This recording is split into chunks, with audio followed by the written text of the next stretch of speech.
요즘 그 기업들에서 사람을 채용할 때 그 방식이 점점 달라지고 있습니다. 이제는 그 면접관이 직접 얼굴을 보고 묻는 것이 아니라 그 AI 로봇이 면접관이 되어서 그 화면 속에 그 AI 아바타가 등장해서 이렇게 묻는다고 합니다. 안녕하세요. 자기 소개를 해주세요. 우리 회사에 지원하신 이유가 무엇입니까? 심지어 질문할 때는 그 사람의 얼굴 표정, 그리고 눈동자의 흔들림, 또 목소리의 떨림까지도 판단한다고 합니다. 이 사람이 진심으로 말하는 건가, 아니면 거짓말을 하는 것인가, 이것을 분석하는 것이죠. 어떤 청년이 그 AI 면접에서 떨어졌습니다.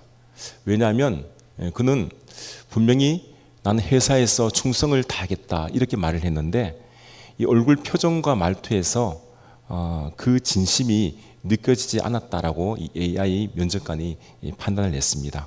그 말만 번지르게 하고 실제적으로 이 중심, 이 마음이 없었던 것입니다. 여러분, 이 하나님 앞에서 우리가 예배드리는 우리의 모습은 과연 어떻습니까? 겉으로는 하나님을 사랑합니다. 하나님을 찬양합니다. 하나님을 내가 사랑하고 하나님께 헌신합니다. 이렇게 말을 하는데, 하나님은 우리의 눈빛, 또 우리의 표정, 우리의 마음, 우리의 동기와 중심을 꿰뚫어 보시는 분이십니다.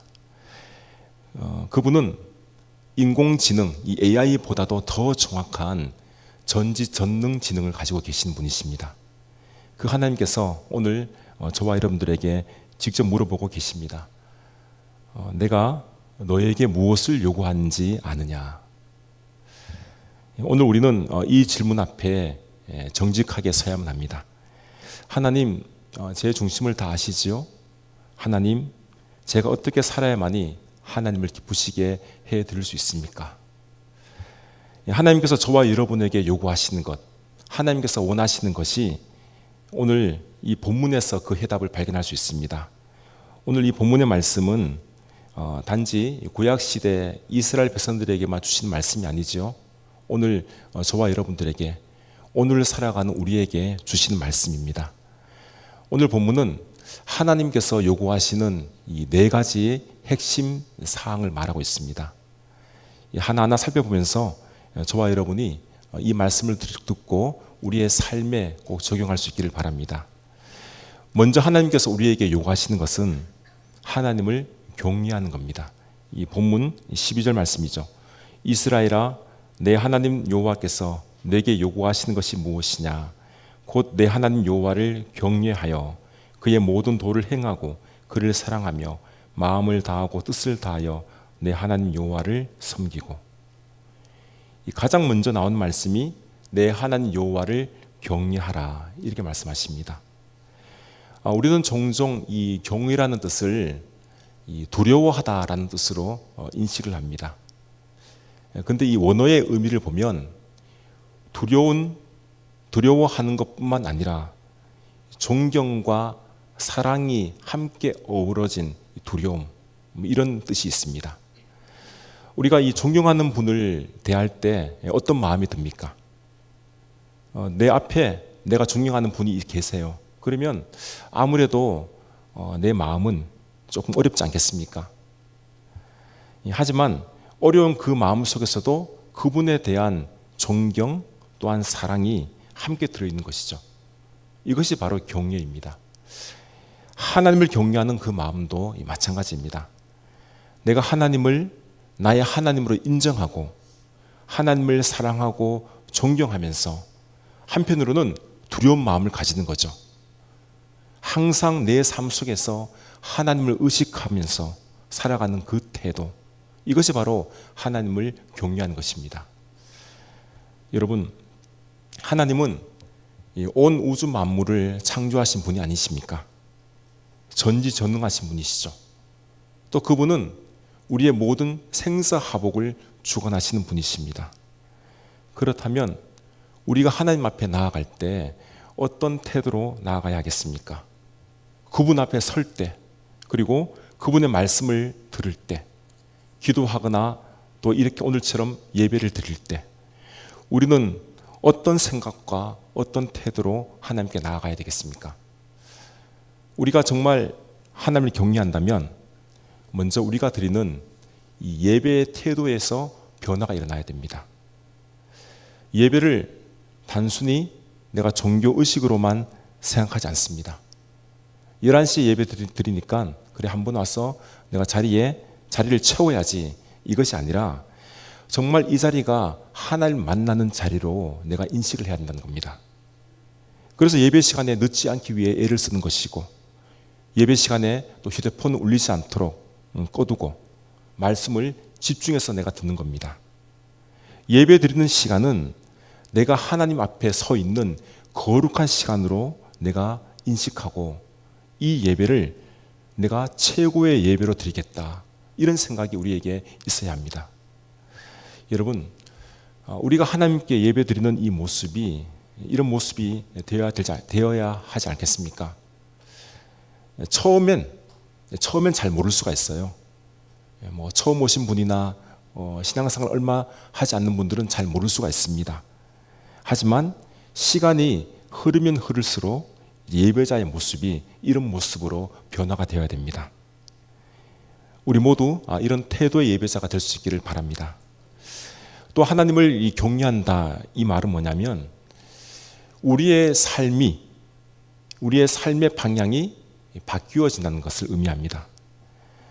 우리가 이 주일에 예배 드리는 이 모습만큼 중요한 것이 뭐냐면 우리의 삶의 모습입니다. 경외는 예배당 안에서만 나타나는 것이 아닙니다. 믿는 자들이라면 내 삶 속에서 하나님을 경외하는 모습이 나타나야 됩니다. 회사에서도, 또 학교에서도, 집안에서도, 여행 갈 때도, 혼자 있을 때에도 하나님이 지금 여기에 계시는구나, 지금 나와 함께 계시는구나, 이 사실을 내 삶 속에서 알아야 됩니다. 그래서 하나님을 경외하는 삶은 곧 우리의 신앙의 성숙함이 어떤지를, 어느 정도인지를 알 수 있는 신앙의 척도가 됩니다. 여러분, 내가 혼자 있더라도 하나님이 나를 보고 계신다는 것을 알면, 나와 함께 있다는 것을 알면 내가 나쁜 짓을 할 수가 없어요.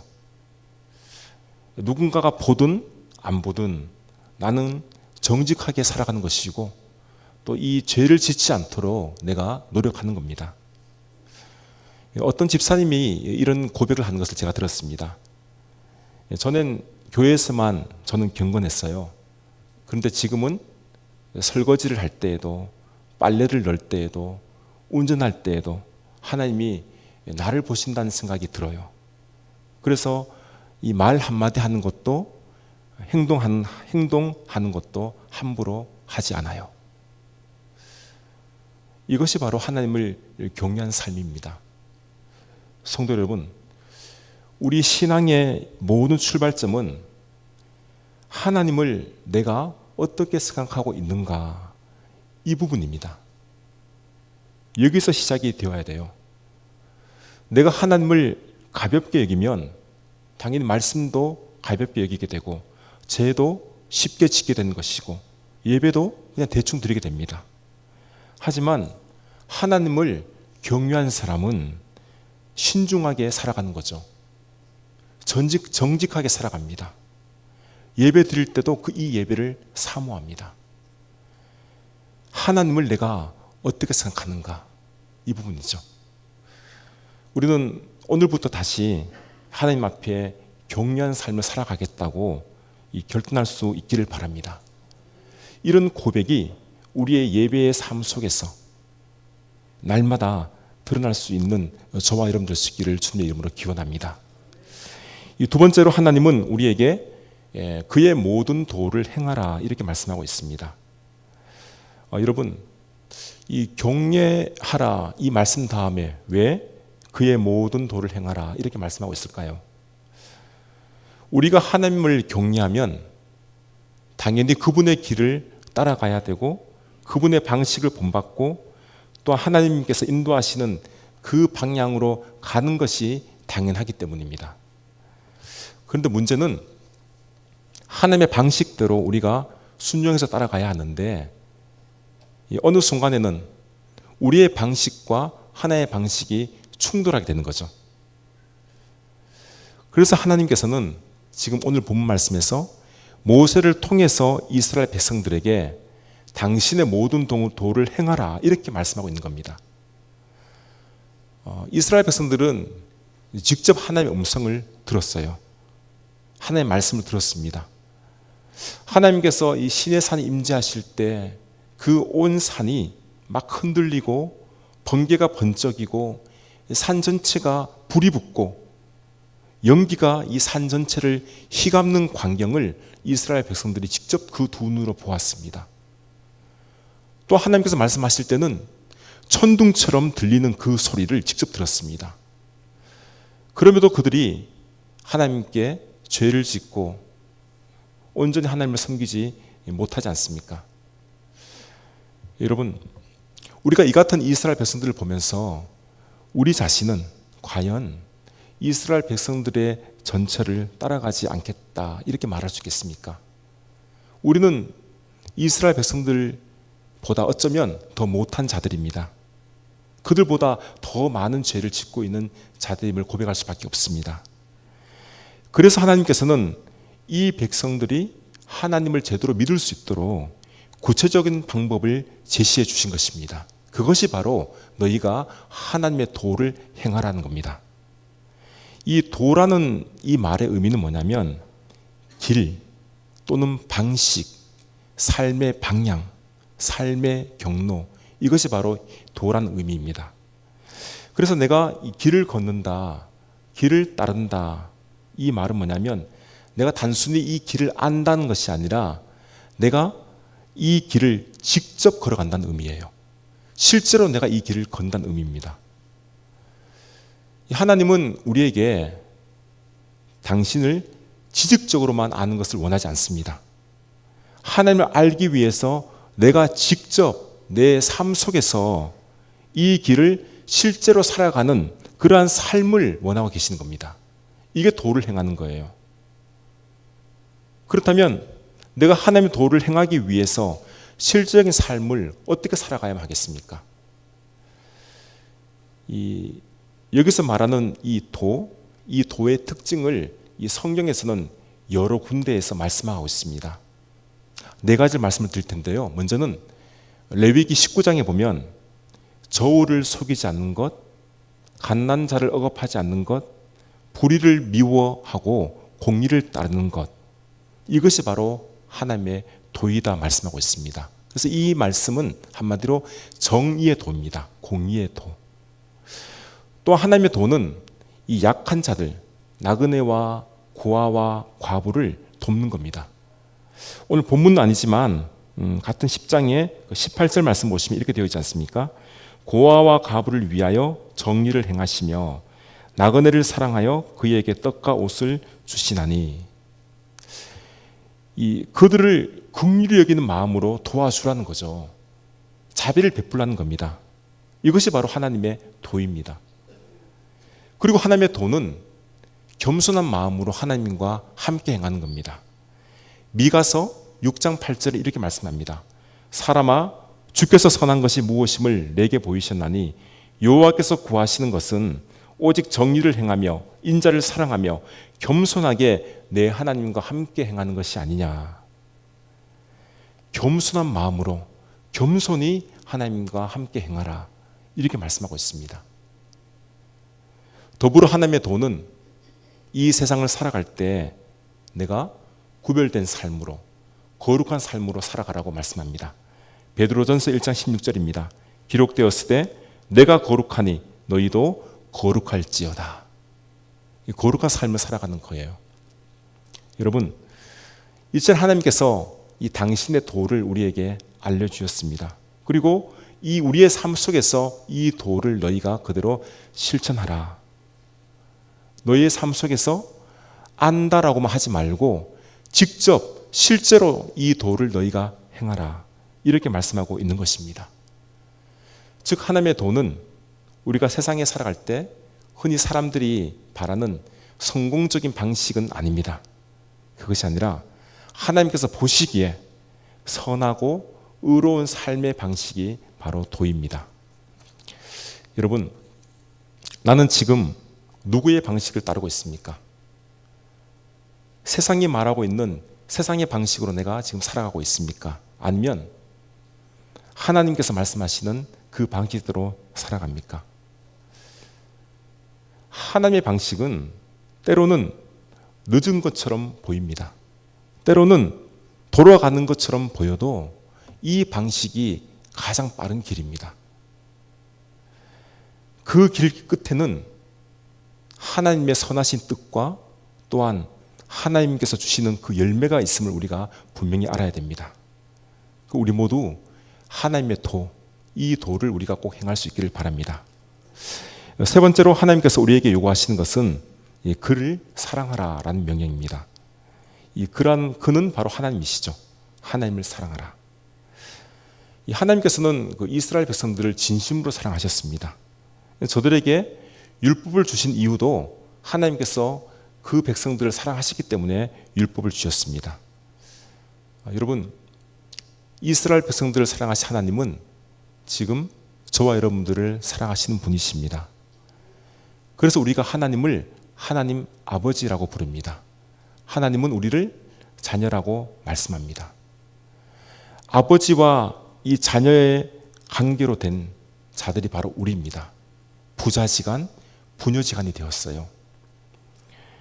사랑하라, 이 말은 단순히 우리가 감정적으로 사랑하는 것을 말하지 않습니다. 이 사랑, 이것은 하나님과 나와의 언약의 관계 속에서 가지는 특별한 사랑을 의미합니다. 언약의 관계가 있기 때문에 이 사랑은 계속 지속이 됩니다. 우리의 입장에서 보면, 우리 입장에서 하나님을 사랑한다 이렇게 말할 때는 내가 그냥 일반적으로 하나님을 사랑한다 이렇게 말하는 이런 수준을 넘어서 내 모든 것을 하나님께 드릴 수 있는 헌신과 결단과 행동이 따르는 사랑을 말하는 것입니다. 이게 바로 사랑하라입니다. 여러분, 하나님께서 우리에게 원하시는 사랑은 우리가 우리의 입술로 고백하는 이 사랑뿐만 아니라 중요한 것은 우리의 삶 가운데 이 사랑이 또 드러나야 돼요. 우리가 계속해서 신명기 이 말씀을 보고 있지만 신명기의 가장 핵심이라 할 수 있는 이 말씀이 뭐냐면 6장 5절 말씀이에요. 너는 마음을 다하고 뜻을 다하고 힘을 다하여 내 하나님 여호와를 사랑하라. 예수님께서는 이 말씀이 가장 크고 첫째 되는 계명이다 이렇게 말씀하고 있습니다. 성도 여러분, 우리는 하나님을 과연 사랑하고 있습니까? 혹시 우리는 하나님을 사랑한다는 핑계로 하나님을 이용하지는 않습니까?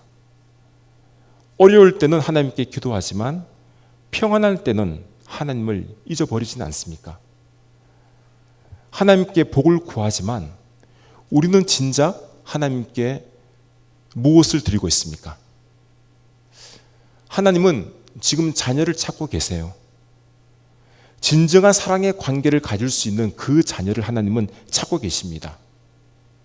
이 관계는 우리가 하나님께 순종하는 모습으로 나타날 수밖에 없습니다.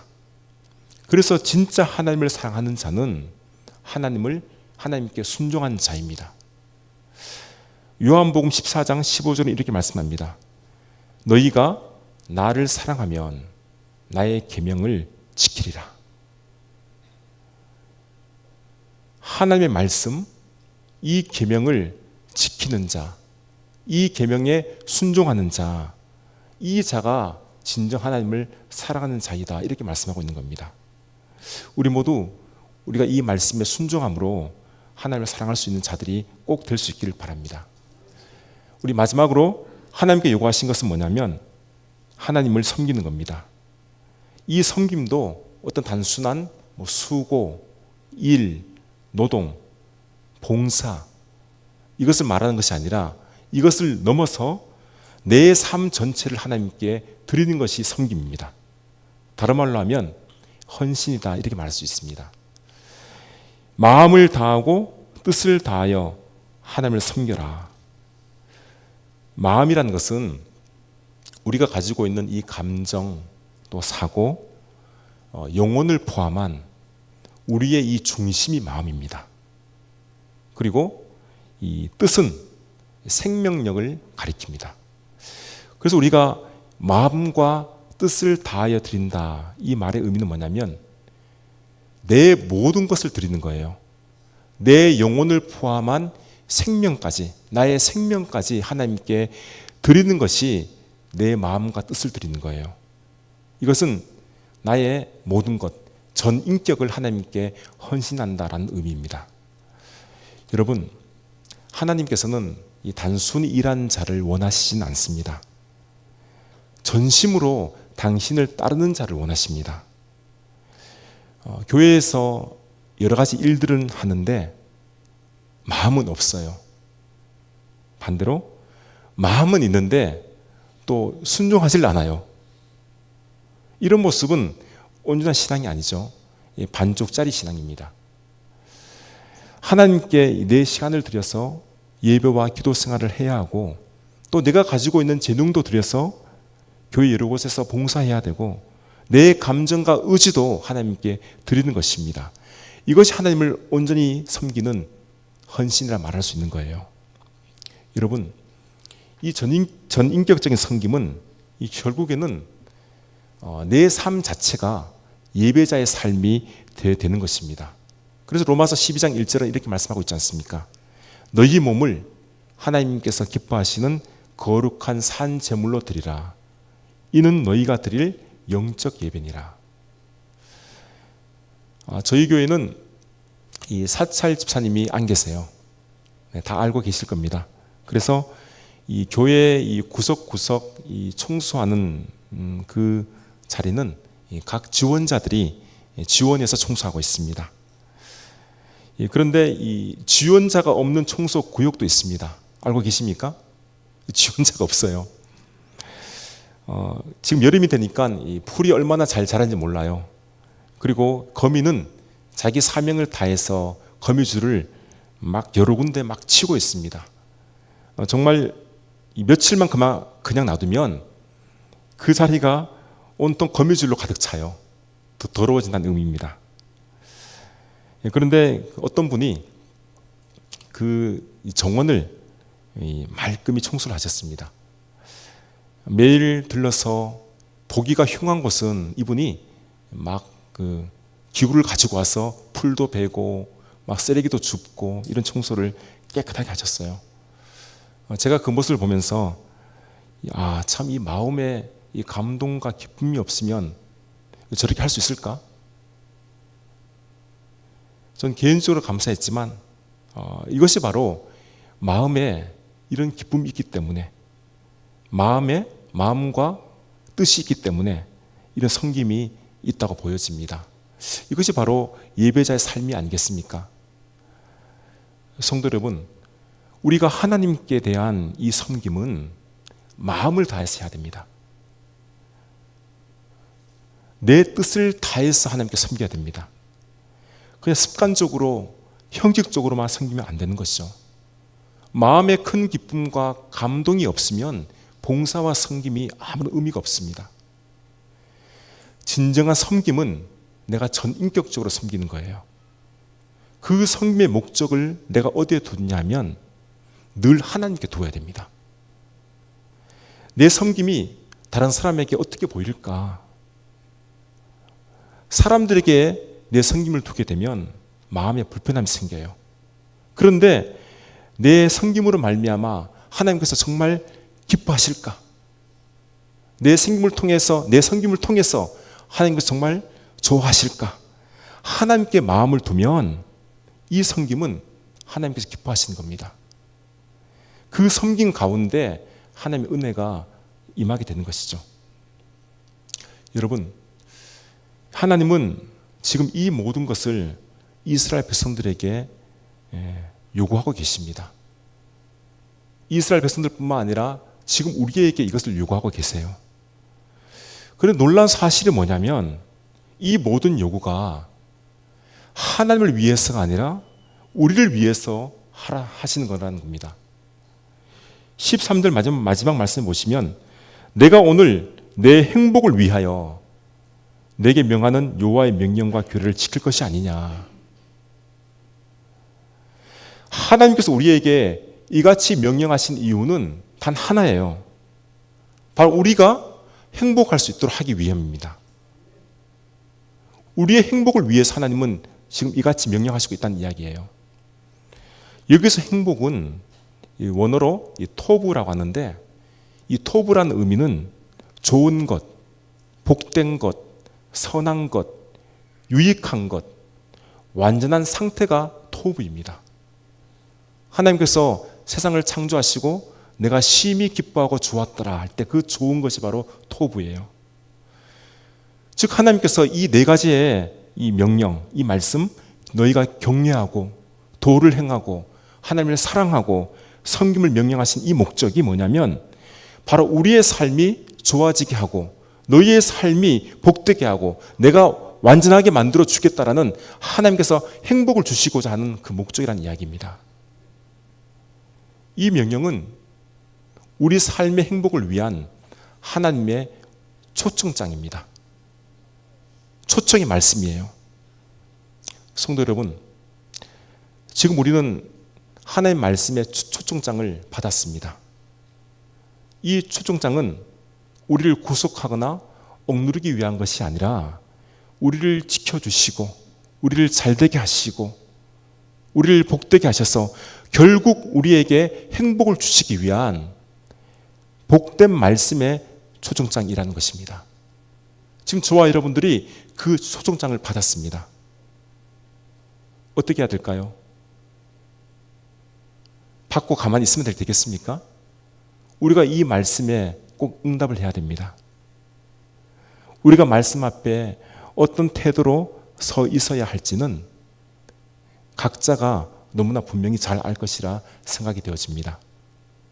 오늘 주신 말씀, 하나님을 경외하고 하나님의 도를 행하고 하나님을 진심으로 사랑할 수 있기를 바랍니다. 또한 마음과 뜻을 다하여 하나님을 섬길 수 있는 자들이 될 수 있기를 바랍니다. 사랑하는 성도 여러분, 오늘 이 말씀 앞에 우리가 결단하며 하나님께서 요구하시는 것을 기쁨으로 잘 감당하는 저와 여러분 될 수 있기를 바랍니다. 그래서 하나님께서 원하시는 우리 모두의 인생이 되므로 참된 행복을 누리는 저와 여러분 될 수 있기를 주님의 이름으로 기원합니다.